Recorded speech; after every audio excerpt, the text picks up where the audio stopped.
वक्त असां पंहिंजनि पीरी प्यारनि दोस्तनि रशीद शाहणी सां तारिक साहब सां परियां राफ़े वेठो आहे, हेॾां काशिफ सुमरो वेठो आहे, परियां हेॾां ज़ुल्फ़कार उस्तमानी साहब वेठो आहे ऐं मुंहिंजे पोयां जेकॾहिं ॾिसंदो त साईं ज़ाहिद अली उॼण साहब वेठो आहे, साईं इस्माइल सांगी साहब वेठो आहे।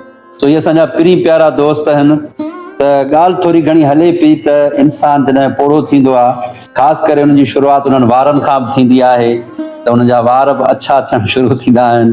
सो हाणे ॾिसो तारिक साहब जा वार, उन जा वार अछा थी चुका आहिनि ऐं साईं रशीद साहब जा बि कुझु न कुझु, अञा काशिफ साहब जवान आहे, बाक़ी अली साहब ज़ुल्फ़कार उस्तमानी उन जा वार टोपी पातल अथसि मथां ऐं उन जा वार बि जेकॾहिं ॾिसंदो तक़रीबन अछा आहिनि, पर उहो रंग केॾी केॾी महिल हणे थो ऐं मां पाण बि रंग केॾी केॾी महिल हणी ऐं वारनि जी अछाण खे लिकायां थो।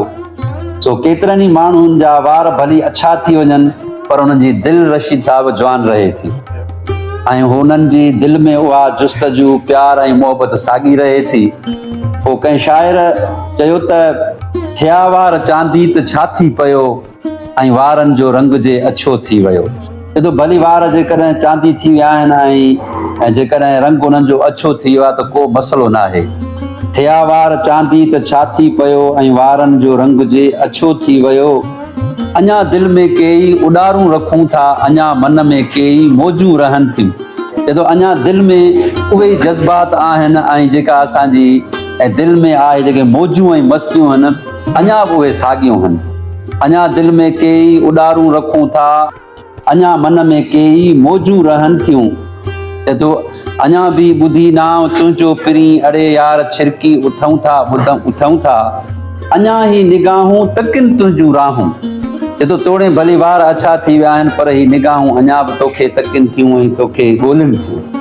अञा ही निगाहूं तकिन तुंहिंजूं राहूं, अञा इश्क छोलियूं हणे थो। सो भली को ॿुधाए ज़माने सॼे खे, अञा दिलि अव्हां लाइ चरिया। थिया वार चांदी त छा थी पियो ऐं वारनि जो रंग जे अछो थी वियो। सो इंसान भली ॿाहिरां जिस्मानी तौर ते पोड़ो थी वञे थो या उनजी उमिरि वॾी थी वञे थी, पर उहो दिली तौर के माण्हू जवान रहनि था। ऐं असांजा बि दोस्त भली उन्हनि जा वार अछा थी विया आहिनि पर दिली तौर अञा ताईं जवान आहिनि। अयाज़ ॾाढियूं ख़ूबसूरत सिटूं चयूं त सोन जहिड़ी जवानी असां खां खसे, वार चांदी कयई उमिरि एॾी ठगी। सो किथे किथे उहा उमिरि बि वारनि सां ठगी कंदी आहे ऐं उहा उमिरि माण्हूअ खे ज़ाहिर करे विझंदी आहे।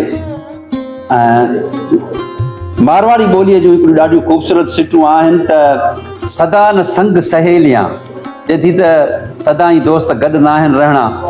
सदा न संग सहेलियां, सदा न बाला काला केस, एॾो सदा ई न वारनि जो रंग बि कारो न आहे रहणो। सदा न जग जीवणा, एॾो सदा ई जग में जीअणो बि न आहे। सदा न राजा देस, एॾो जेको राजा आहे उहो बि बादशाह सॼी उमिरि देस जो बादशाह न आहे रहणो। सो उन जे करे ही दुनिया जो सिरिश्तो आहे ऐं हलणो आहे। अचो त जेको बि वक़्तु गुज़ारियूं ख़ुशीअ सां ऐं प्यार मोहबत सां गुज़ारियूं। महिरबानी।